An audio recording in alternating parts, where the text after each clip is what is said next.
మెగాపీ TM 2.0 కార్యక్రమంలో భాగంగా పోరెంకిలోని ZP పాఠశాలలో నిర్వహించిన ఉపాధ్యాయులు, విద్యార్థులు, తల్లిదండ్రుల ఆత్మీయ సమావేశానికి ముఖ్య అతిథిగా పెనమలూరు ఎమ్మెల్యే బోడ ప్రసాద్ పాల్గొన్నారు. ఈ సందర్భంగా ఎమ్మెల్యే బోడ ప్రసాద్ మాట్లాడుతూ ప్రభుత్వ పాఠశాలలోని ఉపాధ్యాయులందించే విద్యను విద్యార్థులు సద్వినియోగం చేసుకుని ఉన్నత శిఖరాలను అధిరోహించారని తెలిపారు. ప్రభుత్వ పాఠశాలల పట్ల తల్లిదండ్రుల విశ్వాసం ద్విగుణీకృతం చేసేందుకు మెగా పేరెంట్స్ టీచర్స్ మీటింగ్ దోహదం చేస్తుందని అన్నారు. పిల్లలందరూ కూడా మీ తల్లిదండ్రుల పేరుతో నీడనిచ్చే ఒక మొక్కను నాటండి, భావితరాలకు పర్యావరణ నిధిని అందించడంలో బాధ్యత తీసుకోండి అని ఎమ్మెల్యే బోడ ప్రసాద్ పిలుపునిచ్చారు.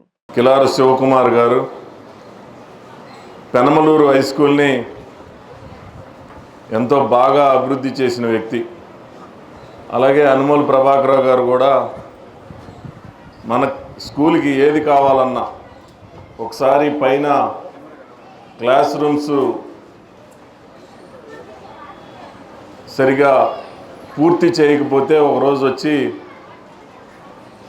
అనుమోలు చారిటబుల్ ట్రస్ట్ ద్వారా ఆ గదులన్నీ కూడా పూర్తి చేసి, అలాగే ప్రతి సంవత్సరం కూడా బాగా చదువుకున్న విద్యార్థులకి ప్రత్యేక బహుమతులు ఇస్తూ ఉన్న ప్రభాకర్ గారు, అలాగే అశోక్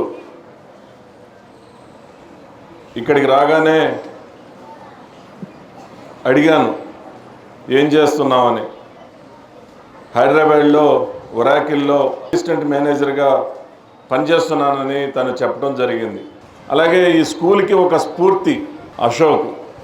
వారి తండ్రి ఆర్టీసీలో చిన్న ఎంప్లాయ్, ప్రభుత్వ పాఠశాలలో చదువుకొని ఈరోజు పెద్ద ఉద్యోగం సంపాదించాడు అంటే అతని క్రమశిక్షణకి ఇది ఒక నిదర్శనం.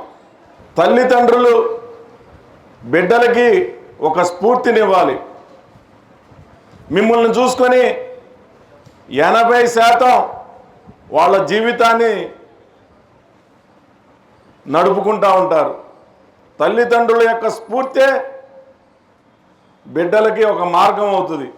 ఇంకొకటి కూడా చెప్తా ఉన్నా, తల్లిదండ్రులందరూ కూడా చిన్నతనం నుంచి బిడ్డలందరికీ మీరు 10 మందికి సహాయం చేసేవారిలాగా ఎదగాలి, నువ్వు ఒకరి దగ్గర సహాయం తీసుకునేవాడిగా ఉండకూడదు అని చెప్పి మీరు పదే పదే చెప్తా ఉండాలి.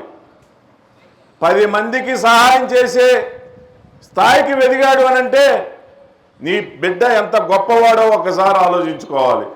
కాబట్టి ఆహారాన్ని వృధా చేయకూడదు, మంచినీరుని వృధా చేయకూడదు, చెత్తని రోడ్ల మీద వేయకూడదు, చెట్లు పెంచాలి, క్రమశిక్షణతోటి చదువుకోవాలి, మన ఆరోగ్యాన్ని కాపాడుకోవాలి, ఈ స్కూల్కి మంచి పేరు తేవాలి, మన ఊరికి మంచి పేరు తేవాలి, మన దేశానికి మనం ఒక చరిత్రలో మనకంటూ ఒక పేజీ ఉండాలి.